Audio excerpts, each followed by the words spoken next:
Hello dear students, welcome to this class. In today's lecture, I will discuss about the eddy current. Okay, eddy current is also an induced current, but when current is induced in solid metallic mass, then it known as the eddy current. Because suppose there is a metallic mass, okay, solid metallic mass.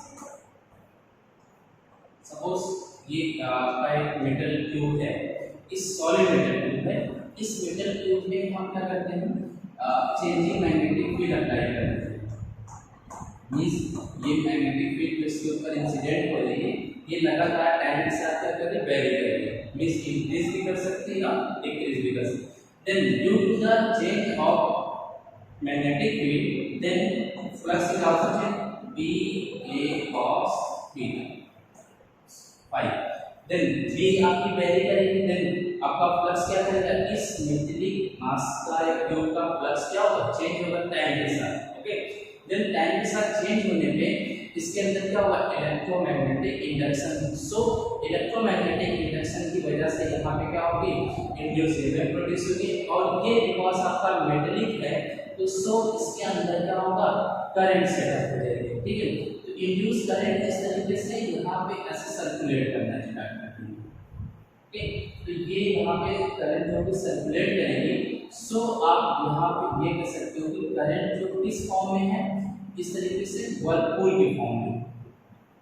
Means current इसके अंदर ऐसे इस तरीके से क्या करें, rotate कर देंगे। सो इस पर्टिकुलर इस शेप में करंट प्रोड्यूस होती है, जिससे इस करंट को हम इंड्यूस करंट को हम क्या बोलते हैं, एडी करंट्स बोलते हैं। ठीक है, मींस एडी का मतलब होता है, मींस कोई चीज किस तरीके से, मींस इस तरीके से अगर यहाँ पे सर्कुलेट होती है तो that shape is called the eddy. Then because current in that metallic mass induced in the form of this form. Okay, so that current induced current is called the eddy current. Means eddy current कोई अलग से कोई current नहीं है, ये भी क्या है, एक इंड्यूस्ड करंट है।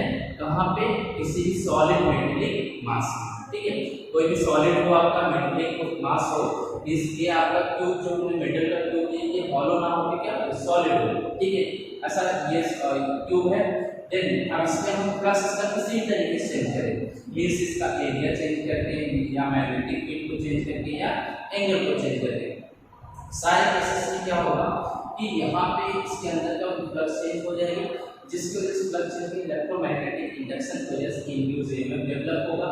बिकॉज आपका ये मेटल में कंडक्टर होता है, सो इसके अंदर क्या होगी, इंड्यूस करंट सेटअप हो जाएगी, और ये इंड्यूस करंट इस तरीके से यहाँ पे क्या करेगी, रोटेट करेगी। ठीक है, इसके अंदर तो इस करंट को बिकॉज ये एडी के फॉर्म में है, तो सो आप इस करंट को क्या बोलते हैं, eddy currents. Okay, then eddy currents के अब हम कुछ अनडिजायरेबल इफेक्ट देखते हैं। ठीक है, मींस एडी करंट कुछ कंडीशन में हमारे लिए बेनिफिशियल है, कुछ कंडीशन में ये क्या होते हैं, आपके अनडिजायरेबल होते हैं। मींस इनका अनवांटेड हो सकते हो करंट्स हो जाते हैं। ठीक है, तो यहाँ पे देखते हैं कि what is the undesirable effect of eddy current. Undesirable effect of eddy current जैसे कि कुछ डिवाइसेस हैं, जैसे कि आपका ट्रांसफार्मर है, दूसरा आपका इलेक्ट्रिक मोटर है, और फिर आपका है आर्मेचर ऑफ द डायनेमो। इन सब जो ये सारे सब डिवाइस हैं, ये किस प्रिंसिपल पे वर्क करते हैं, इलेक्ट्रोमैग्नेटिक इंडक्शन के प्रिंसिपल पे वर्क करते हैं। ओके, देन इसके अंदर क्या होता है, जैसे आप ले सकते हो आप डायनेमो के अंदर क्या होता है, आर्मेचर। लास्ट टाइम में हम लोगों ने यहाँ पे डिस्कस किया था AC dynamo, alternative current dynamo या एसी जनरेटर। उस जनरेटर में क्या होता था, इस तरीके का आर्मेचर होता था। ओके, अब ये आर्मेचर क्या करता था, दो स्ट्रॉन्ग मैग्नेट के बीच क्या करते थे, रोटेट करते थे इस तरीके से, नॉर्थ एंड साउथ। तो ये जब भी इस मैग्नेटिक फील्ड में ये रोटेट करता था, ड्यू टू द रोटेशन इस आर्मेचर की फ्लक्स क्या होती थी, चेंज होती थी।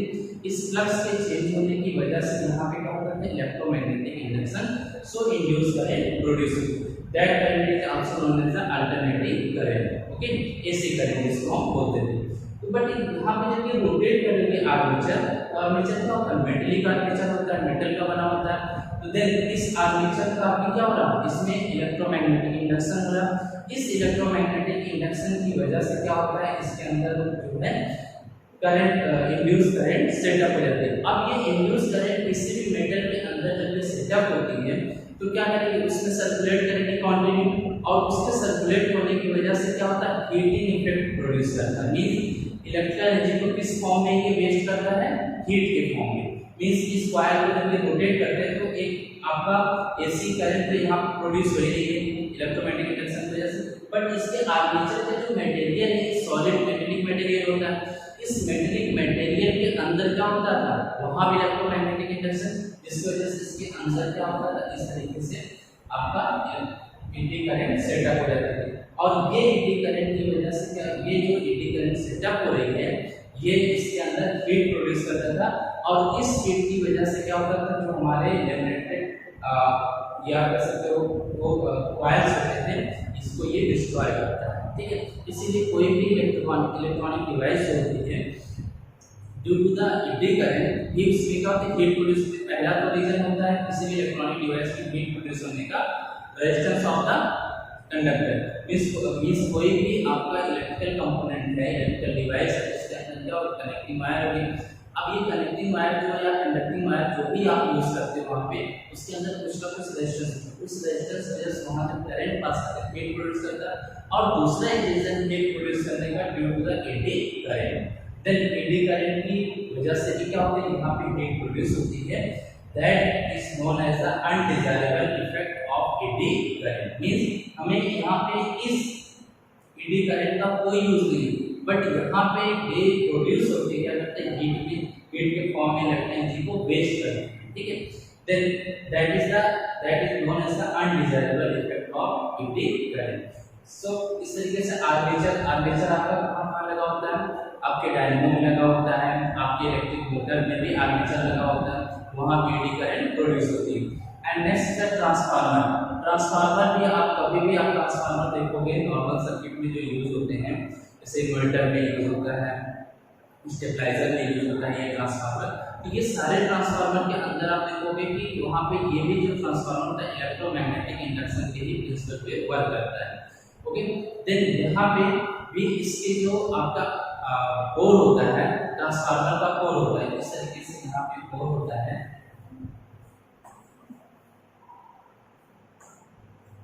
ये आपके कोर में यहाँ पे इस तरीके से वायर की बाइंडिंग होती है, इस तरीके से यहाँ पे वायर की बाइंडिंग होती है इस कोर में। तो ये जो आप कोर देख रहे हो, ये जो कोर है ये भी सॉलिड मेटल का बना होता है। देन इसमें भी क्या होती है, एडी करंट प्रोड्यूस हो जाती है, इसके फ्लक्स के चेंज होने के। सो ये जो कोर होता है ये क्या होता है, हीट हो जाता है। मींस ये एडी करंट हीट प्रोड्यूस करते हैं, जिसकी वजह से इसके जो कॉइल का लेमिनेशन है ये क्या होता है, डिस्ट्रॉय होना शुरू हो जाता है। और कभी कभी बहुत ज़्यादा जब हीट यहाँ पे प्रोड्यूस हो जाता है due to the eddy current और रेजिस्टेंस, देन ये क्या हो जाता है, आपका पूरा का पूरा ट्रांसफार्मर डिस्ट्रॉय हो जाता है। ओके, तो सो एडी करंट क्या होती है, अनडिजायरेबल इफेक्ट है।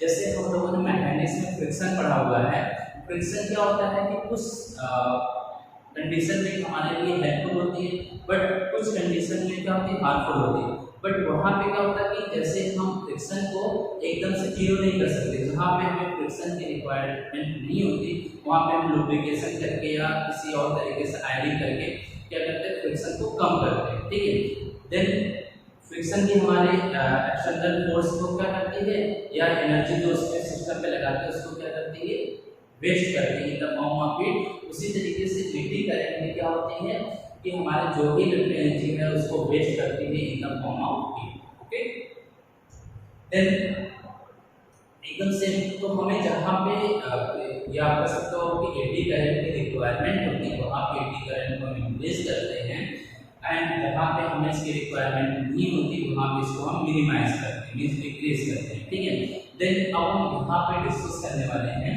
कि कैसे हम एडी करंट का की वैल्यू को हम क्या कर सकते हैं, मिनिमाइज, या एडी करंट का जो ये वेस्ट कर रहा है हीट के फॉर्म में इलेक्ट्रिक एनर्जी को, कैसे हम इसको मिनिमाइज कर सकते हैं। ठीक है, देन अब हम मिनिमाइजेशन पढ़ेंगे of the eddy current. Okay, minimisation of eddy current, eddy current को मिनिमाइज कैसे करते हैं, कैसे कर सकते हैं किसी भी कोर में, ठीक है, कोर या कह सकते हो कि कोई भी सॉलिड मेटेलिक मास में मिनिमाइज करने के लिए क्या है कि because we know that the current electric potential is equal to V upon R according to the Ohm's law, means resistance अगर हम इंक्रीज कर दें तो करंट की वैल्यू क्या होती है, डिक्रीज होती है। मींस वोल्टेज अगर आपका कांस्टेंट है देन आप उस समय रेजिस्टेंस अगर सर्किट का बढ़ा दो या करंट के पाथ का रेजिस्टेंस आप इंक्रीज कर दो देन रेजिस्टेंस इंक्रीज करने पे करंट क्या होती है, डिक्रीज हो जाती है।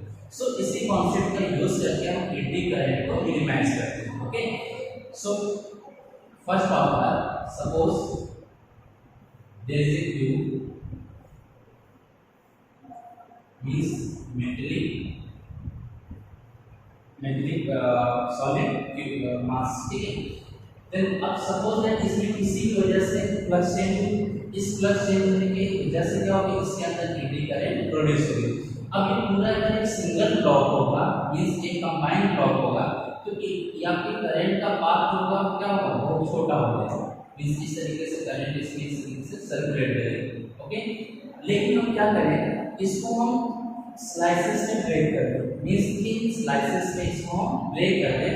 जैसे सपोज दैट इसकी इस तरीके से हम स्लाइस कट करें और ये स्लाइस जो कट हो रही है ये इनको पतले पतले स्लाइसेस में कट करने के बाद इनको लेमिनेशन इस तरह कर दें। लेमिनेशन करने का मतलब क्या है, जो पतला पतला ये प्लेट आ रहा है एक प्लेट के ऊपर क्या करते हैं हम लोग, इसके ऊपर आपका लेमिनेट कर देते हैं। लेमिनेट करने का मतलब इंसुलेटिंग पॉलिश कर देते हैं, ठीक है। इंसुलेटिंग पॉलिश करने से होता क्या है कि अब ये पूरा जो ब्लॉक है, पूरा ये ब्लॉक जो है आप देखोगे इस तरीके से ये बन जाएगा।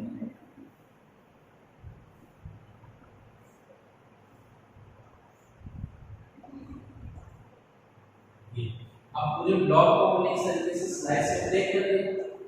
ब्रेक करने से क्या होगा,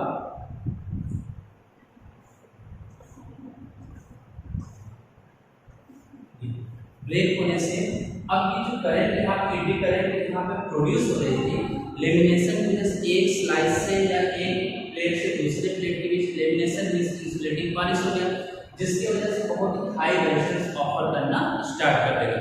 जब हाई रेजिस्टेंस ऑफर करेगा देन एडी करंट की वैल्यू क्या होगी, मिनिमाइज हो जाएगी, ठीक है। मींस अब एडी करंट एक एक स्लाइस में यहाँ पे इस तरीके से सर्कुलेट करेगी, एक एक स्लाइस में, जैसे ये स्लाइस है, इस स्लाइस में इस तरीके से ये सर्कुलेट करना स्टार्ट कर देंगे। तो अलग अलग स्लाइसेस में स्मॉल स्मॉल करंट क्या होगी यहाँ पे प्रोड्यूस हो पाएंगे, बट हम जीरो तो नहीं कर सकते। एडी करंट तो यहाँ पर हम जीरो नहीं कर पा रहे बिकॉज रेजिस्टेंस को अगर आप इंक्रीज करते हुए इन्फिनिटी कर सकते हो देन करंट जीरो हो सकती है, बट हम ना रेजिस्टेंस को इन्फिनिटी नहीं कर सकते। सो जिसकी वजह से हम यहाँ पे क्या करंट की वैल्यू एकदम से जीरो नहीं होगी। मींस एडी करंट को मिनिमाइज कर रहे हैं, यहाँ पे हम जीरो नहीं कर सकते, प्रैक्टिकली पॉसिबल नहीं है। तो सो हम जैसे फ्रिक्शन है, फ्रिक्शन को हम क्या कर सकते हैं, मिनिमाइज कर सकते हैं, बट फ्रिक्शन किसी भी दो सरफेस के बीच का फ्रिक्शन हम जीरो नहीं कर सकते। उसी तरह से एडी करंट का मिनिमाइज हो जाएगा, ठीक है, बिकॉज हमने इसको स्लाइसेस में ब्रेक कर दिया और ये स्लाइसेस के बीच लेमिनेशन होने की वजह से ये हाई रेजिस्टेंस ऑफर करना स्टार्ट। बट यहाँ पे क्या होना है, अगर ये पूरा एक कंप्लीट आपका ट्यूब है देन करंट के लिए इजी पाथ है बिकॉज पूरा ये क्या है कंडक्टर है, जिसकी वजह से ये इजीली इसमें मूव कर पा रहे हैं, इसका रेजिस्टेंस लेस होता है, जिसकी वजह से एडी करंट का एक हाई। बट यहाँ इंड्यूस ये तो कांस्टेंट है, ये चीज आपकी क्या है, ये आपकी कांस्टेंट है। इसकी कांस्टेंट रखते हुए हमने क्या किया कि यहाँ पे रेजिस्टेंस क्या किया, इंक्रीज किया, so current value eddy current value minimise. एक और तरीका, ये जो स्लाइसेस आपकी कट कर रहे हो आप, इन स्लाइसेस को भी क्या कर सकते हो, सपोज इसमें से किसी एक स्लाइस को अगर आप बाहर निकालें तो ये कुछ इस शेप का हो, स्क्वायर शेप का, सपोज ये स्क्वायर शेप का, देन करंट इस स्लाइस में इस तरीके से मूव कर रही है। तो हम यहाँ पे इसको इस तरीके से दिखा रहे हैं, इस करंट इसके अंदर इस तरीके से रोटेट कर रही है।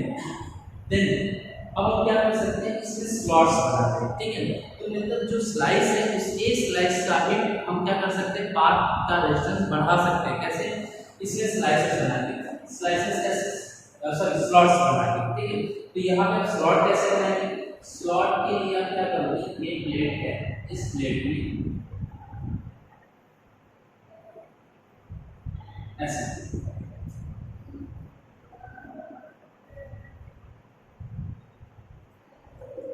इस प्लेट को आपने ऐसे स्लॉट बीच में बना दिया, ठीक है, मींस इस शेप का प्लेट कर दिया।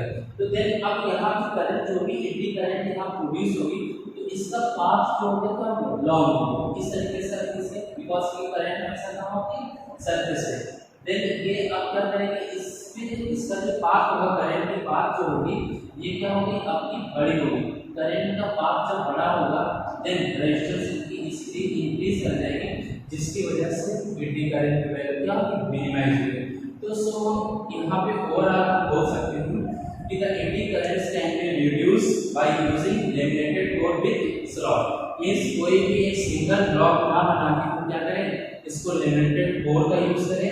एक जो ये आपका स्लाइस की तरह से बोलते हैं लैमिनेटेड कोर, इस कोर को हम क्या करें विद स्लॉट बना दें, ठीक है। देन जिसकी वजह से एडी करंट की वैल्यू वहां पे क्या हो जाती है मिनिमाइज हो जाती है, ओके। और जहां पे हमें एडी करंट की रिक्वायरमेंट होती है वहां पे हम पाथ को क्या करते हैं शॉर्ट कर देते हैं, जिसकी वजह से वहां पे eddy current increase. Overall principle आपका यही है, इसी प्रिंसिपल की हेल्प से हम क्या करते हैं एडी करंट को मिनिमाइज करते हैं जहां पे भी हमें इसका यूज नहीं है। अब हम यहाँ पे देखेंगे नेक्स्ट टॉपिक में कि एडी करंट का एप्लीकेशन क्या है, मींस बेनिफिट्स क्या है जिसको हम यूज करते हैं, ठीक है। Then next application of the eddy current. Then next we are discuss about the application of eddy current. Okay, eddy current की हम application को यहाँ पे discuss करते हैं। First of all it's use in induction furnace. Induction furnace में कैसे use करते हैं, जैसे आयरन ओर है आपका, आयरन ओर की आपके मेटलर्जी में मीन्स प्योर आयरन को जब हम उसके आयरन ओर से प्योर आयरन को अलग करना होता है तो हम क्या करते हैं उसमें एक होता है उसको आपका मेल्ट करते हैं, ठीक है। तो मेल्ट करने का सपोज मतलब ये है, सपोज दैट ये चैम्बर है, इसके अंदर क्या है आयरन ओर इस तरीके से फिलअप है, ठीक है, आयरन ओर फिल है। अब इस पर हम चेंजिंग मैग्नेटिक फील्ड अप्लाई कर दें, ये यहाँ पे B क्या है चेंजिंग मैग्नेटिक फील्ड है, ये आपकी B की वैल्यू कंटिन्यू इस जो भी चैम्बर है जहाँ पे आयरन ओर फिल है इस पे हम B की वैल्यू कंटिन्यू चेंज कर रहे हैं, इंक्रीज या डिक्रीज कर रहे हैं टाइम के साथ। Then due to the electromagnetic induction in iron pieces, means iron piece क्या है सॉलिड मेटेलिक मास होंगे, इसके अंदर जितने भी आयरन पीस होंगे, सपोज हम इसको डार्क से कर दें, ये डार्क से।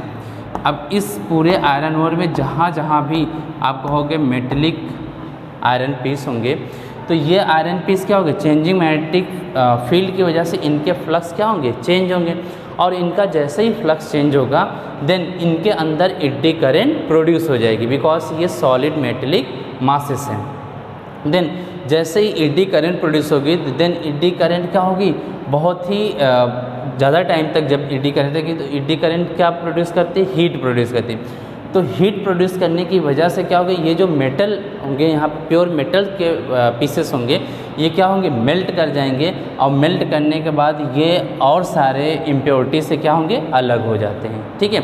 बट और सारे जो इसमें इम्प्योरिटी हैं वो मेटेलिक तो है नहीं, तो वहाँ पे क्या होगा कि इस चेंजिंग मैग्नेटिक फील्ड का कोई भी वहाँ पे इफ़ेक्ट नहीं होगा। तो दैट इसी प्रोसेस को हम क्या बोलते हैं इंडक्शन फर्नेस बोलते हैं। तो ये इंडक्शन फर्नेस मेनली जो यूज़ होता है आपका मेटलर्जी में होता है, तो आयरन मेटलर्जी में इस तरीके से ये वर्क करता है, okay. Then next is the electromagnetic damping. Electromagnetic damping क्या चीज़ है, मीन जैसे हम लोगों ने प्रीवियस चैप्टर में डिस्कस किया था गैल्वेनोमीटर, तो गैल्वेनोमीटर का जो कॉइल होता है जहाँ पे कि कॉपर वायर वुंड होता है उस कॉइल के अंदर भी क्या होता है एडी करंट प्रोड्यूस होती है। मीन्स हमने आपको बोला जहाँ भी आर्मेचर होगा या आपका कॉइल जहाँ पे वुंड होता है तो बेस क्या होता है iron core, soft iron core होता है, तो उस बेस के अंदर क्या होता है आपका इलेक्ट्रोमैग्नेटिक इंडक्शन। और इंडक्शन की वजह से जैसे ये आपका गैल्वेनोमीटर का ये नल डिफ्लेक्शन है इस तरीके से, तो जैसे इसके आर्मेचर पे क्या टॉर्क लगेगा, मीन्स करंट इसके आर्मेचर से जब पास होगी कॉइल से पास होगी देन ये क्या करेगी डिफ्लेक्ट करती है। तो डिफ्लेक्ट करते समय यहाँ पे क्या होगी कि ये अगर यहाँ पे इलेक्ट्रोमैग्नेटिक एडी करंट इसके अंदर इस कॉइल के अंदर एडी करंट ना प्रोड्यूस हो तो ये क्या करेगी, ऐसे जाते समय ऑसिलेट करते हुए, इस तरीके से ऑसिलेट करते हुए धीरे धीरे धीरे धीरे ये रुकेगी, ठीक है। बट यहाँ पे एडी करंट प्रोड्यूस हो रही होती है। एडी करंट क्या होती है, सपोज दैट ये यहाँ पे पॉइंट आउट होना है इसको। अब इस पॉइंट पे पॉइंट आउट होने के लिए अब ये क्या करेगी, सपोज इस पॉइंट से आगे जाएगी, तो ये एडी करंट हमेशा क्या, इंड्यूस करंट है। इंड्यूस करंट हमेशा उस रीजन का अपोज करता है जिसके वजह से खुद वो प्रोड्यूस होता है। तो आप कहोगे इसके इस तरफ डिफ्लेक्ट होने से वजह से प्रोड्यूस हो रही है, तो इसको अपोज करेंगे तो इधर आना चाहिए, फिर इधर जाने चाहेगी तो फिर से अपोज करेगी, मतलब इसको बहुत ही जल्दी से क्या करेगी, पॉइंट आउट कर देगी, ठीक है। मीन्स ये ऑसिलेशन को इसको क्या कर देगी, ब्रेक कर देगी, ठीक है। एक हम यहाँ पे सिंपल एक्सपेरिमेंट भी कर सकते हैं, जैसे सपोज दैट एक मेटेलिक आप कह सकते हो प्लेट को किसी दो मैग्नेट के बीच में इस तरीके से ऑसिलेट कर दें।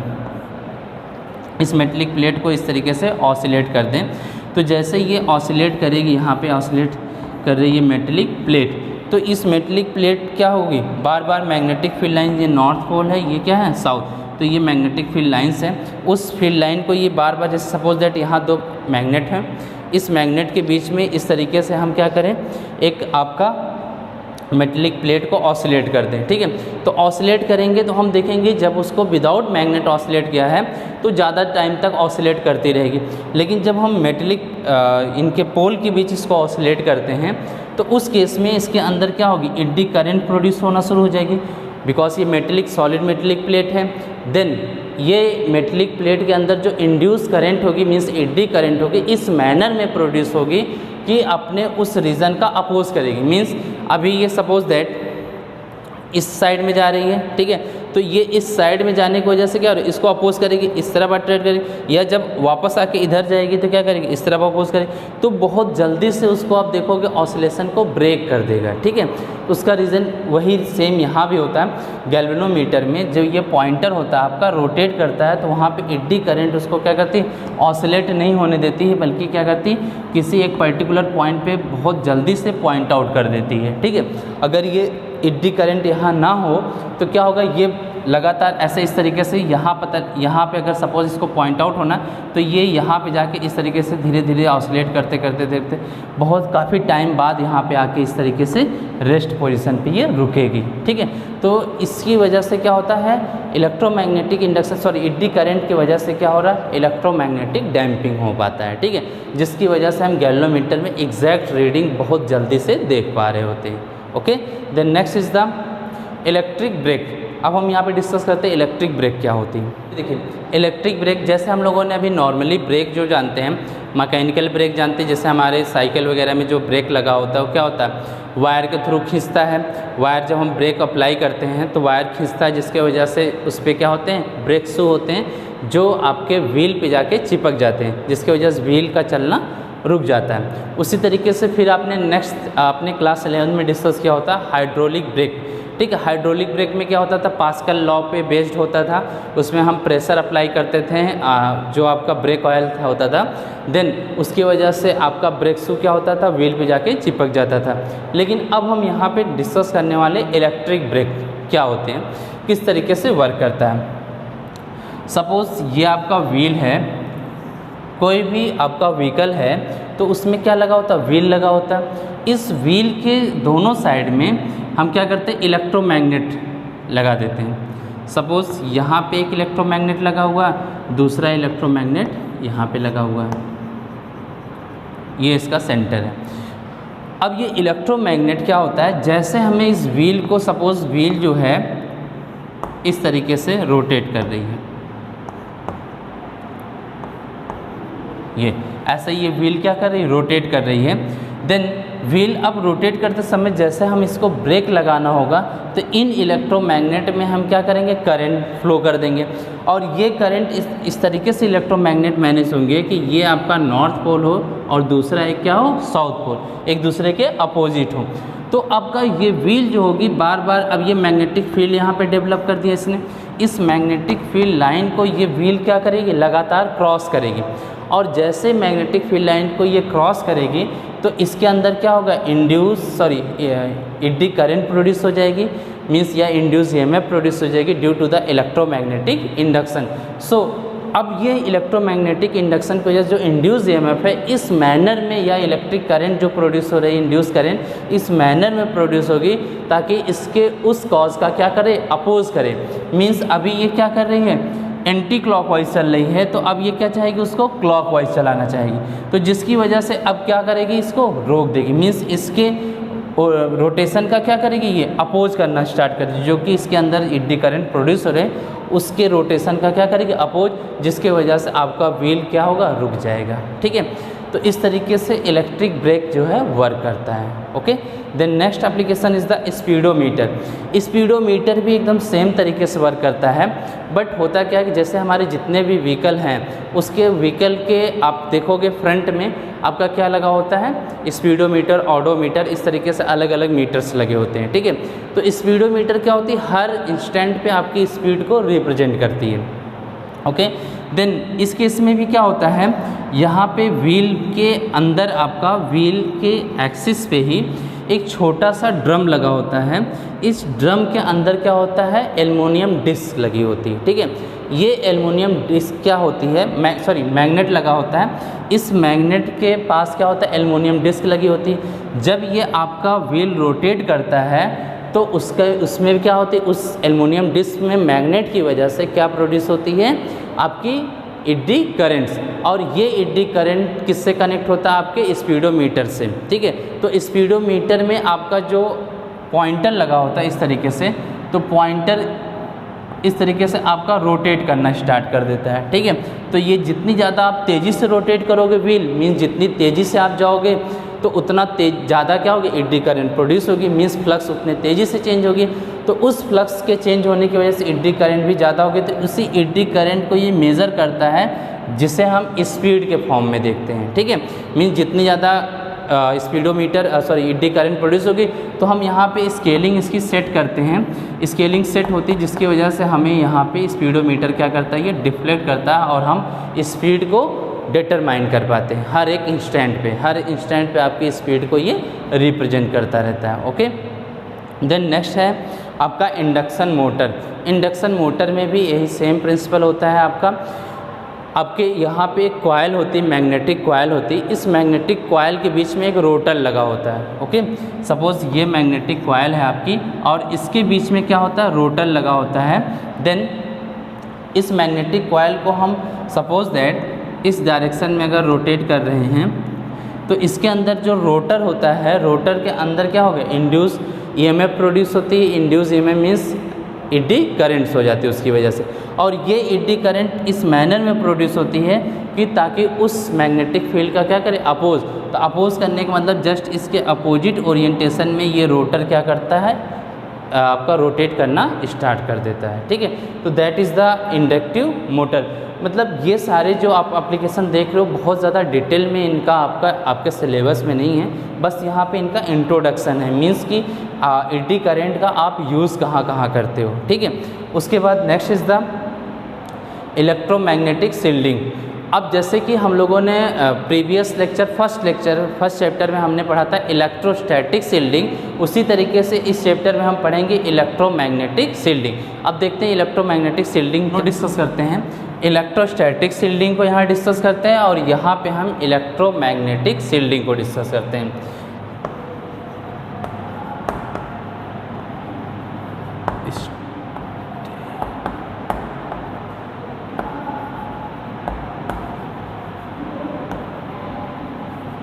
शील्डिंग और the second is the electromagnetic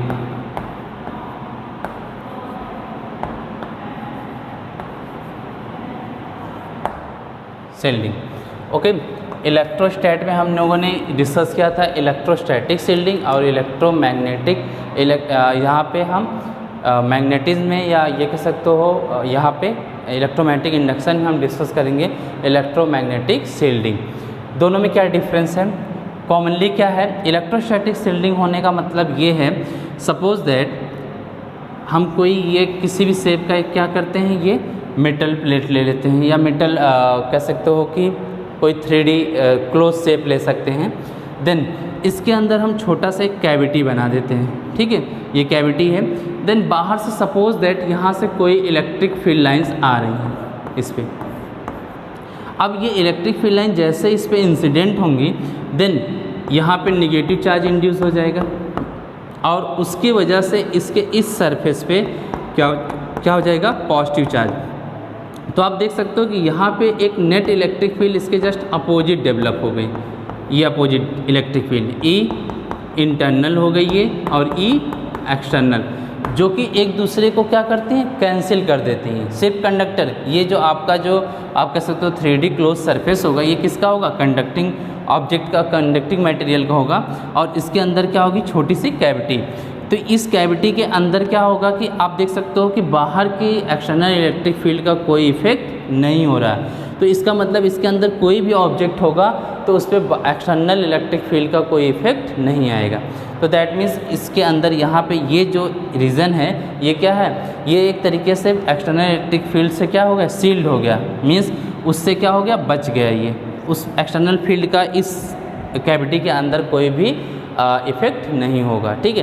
तो इस प्रोसेस को हम क्या बोलते हैं, इलेक्ट्रोस्टैटिक सील्डिंग। मीन्स किसी भी रीजन को एक्सटर्नल इलेक्ट्रिक फील्ड से स्केप करने की प्रोसेस को ही क्या बोलते हैं, इलेक्ट्रोस्टैटिक सील्डिंग। उसी तरीके से अब हम यहाँ पे देखते हैं मैग्नेटिक सील्डिंग क्या होती है, ठीक है।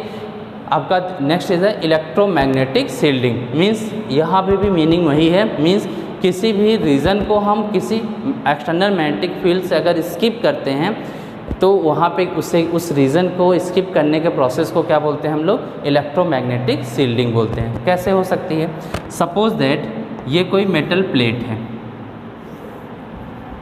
That is the metal plate. अब इस पर क्या होता है, कोई सडन मैग्नेटिक फील्ड अप्लाई हो जाए, ठीक है, और जैसे ही मैग्नेटिक फील्ड इसके ऊपर अप्लाई होगी तो यहाँ पे क्या होगा, एडी करंट इस सरफेस पे प्रोड्यूस हो जाएंगे। बिकॉज यहाँ पे इस सरफेस, सपोज ये फ्लैट सरफेस है, इस सरफेस पे हमने क्या किया, मैग्नेटिक फील्ड अप्लाई किया, तो मैग्नेटिक फील्ड क्या होगा, मीन्स इस सरफेस AB सरफेस का जो आप कह सकते हो फ्लक्स होगा क्या होगा, एकाएक तेज़ी से चेंज होगा। और चेंज होने की वजह से क्या होगी, यहाँ पे इलेक्ट्रोमैग्नेटिक इंडक्शन की वजह से इस मेटल प्लेट के सरफेस पे क्या होगा, एडी करंट प्रोड्यूस हो जाएगी। और ये एडी करंट इस मैनर में प्रोड्यूस होगी कि हमेशा उस रीजन का अपोज करे जिसके नाते खुद ये प्रोड्यूस हो रही। मीन्स यहाँ पे मैग्नेटिक फील्ड के आने की वजह से क्या होगा, यहाँ पे एडी करंट प्रोड्यूस है, तो एडी करंट इस मैनर में इस प्लेट पे आप कह सकते हो कि इंड्यूस होगी कि जिसकी वजह से एक आप कहोगे इसके just opposite magnetic field, equal and opposite magnetic field ये डेवलप कर देगी, जिसकी वजह से ये एक्सटर्नल मैग्नेटिक फील्ड इस एडी करंट की मैग्नेटिक फील्ड की वजह से क्या हो जाएगा, आपका एक्सटर्नल ये है एक्सटर्नल मैग्नेटिक फील्ड, ये है magnetic field due to the eddy current, eddy current. Eddy current की वजह से जो आपका मैग्नेटिक फील्ड यहाँ पे सरफेस प्रोड्यूस होगा ये उसके जस्ट अपोजिट होगा, जो कि इसको कैंसिल आउट कर देगा। और इस रीजन में अगर कोई भी ऑब्जेक्ट होगा तो उस ऑब्जेक्ट पे क्या होगा, इस मैग्नेटिक फील्ड का कोई फर्क नहीं पड़ेगा, ठीक है। देन तो इस रीजन में अगर कोई भी सपोज कोई भी पॉइंट है तो ये पॉइंट क्या हो गई, इसे बोलेंगे हम लोग ये सील्ड हो गया, किससे, इलेक्ट्रोमैग्नेटिक मतलब मैग्नेटिक फील्ड से, ठीक है। तो इसी प्रोसेस को बोलते हैं इलेक्ट्रोमैग्नेटिक सील्डिंग बोलते हैं, okay. Then next is the energy meter. अब यहाँ पे नेक्स्ट देखते हैं एनर्जी मीटर। तो एनर्जी मीटर क्या मीन्स, इलेक्ट्रिकल एनर्जी को मेज़र करने के लिए हम एडी करंट का कॉन्सेप्ट यूज़ करते हैं। मीन्स जहाँ से भी मीटर से जैसे करंट पास हो उस मीटर के अंदर क्या होता है, एल्युमिनियम का हम क्या कहते हैं, डिस्क लगा देते हैं। उस एल्युमिनियम के डिस्क से जब हम नेवर से करंट गुजरती है तो वहाँ पे क्या होता है, उसके अंदर एडी करंट प्रोड्यूस होती है। तो उसी एडी करंट को मेज़र करके हम क्या पता कर लेते हैं, उस सर्किट में या उस डिवाइस से कितनी इलेक्ट्रिकल एनर्जी पास हुई है, ठीक है। तो इस तरीके से एनर्जी इलेक्ट्रिकल एनर्जी मीटर के रूप के लिए भी क्या करते हैं, एडी करंट का कॉन्सेप्ट हम यूज़ करते हैं। तो ओवरऑल ये सारे एप्लीकेशंस हैं। तो इन एप्लीकेशन का बहुत ज़्यादा डिटेल आपके सिलेबस में नहीं है, सो हमने इसका इंट्रोडक्शन आपको हमने यहाँ पे डिस्कस किया कि किस तरीके से ये एडी करंट से रिलेट होते हैं या एडी करंट के प्रिंसिपल पे वर्क करते हैं, ओके।